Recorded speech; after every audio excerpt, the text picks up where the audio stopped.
Hello mga Memazor, at ngayong araw nga ay may itatry tayo na binili ko from Tadan. It's Mambo Lechon. Yan, kung nakikita nyo. Bago lang po sila, located at saan ba to? Purok Bagong Sikat, Barangay Payumpon, Mamburao, Occidental, Mindoro. So half lang yung binili natin kasi dalawa lang naman kami ng aking tunak. So, itatry natin itong Mambo Lechon ni Ite. Meron pa silang, ang daming sausawan. Oh my God. Arte yun. So, ito na nga. Sarap.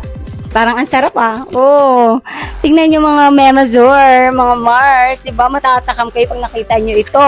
Paano pa kaya pag tinikman natin, diba? So, let's try. Ang init pa. This one.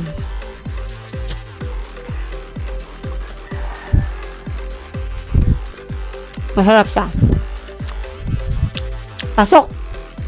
Pasok siya sa aking panlasa. Sarap. Hindi dahil sa friend ko yung may-ari ha. Talagang masarap siya guys. I-try nyo na. Pagmamay-ari nga pala ito ng aking friend ni Wap, na aking mga kasamahan sa Team Kaagapay. Yan, si Ate Teens. At ang kanyang junak na si Tessa. Yan. Masarap. Lasang-lasang, alam mo yung grabe. Pasok siya sa akin. Sarap.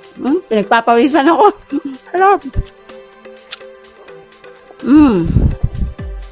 Diba? So, ano pang hinihintay nyo? Bumili na kayo, pumunta na kayo doon sa Purok Bagong Sikat. Yan. Barangay Payumpon. Para matikman nyo na ang kanilang ipinagmamalaking Mambo Lechon Food Corner. So, ayun lang guys. Thank you so much for watching. Bye-bye.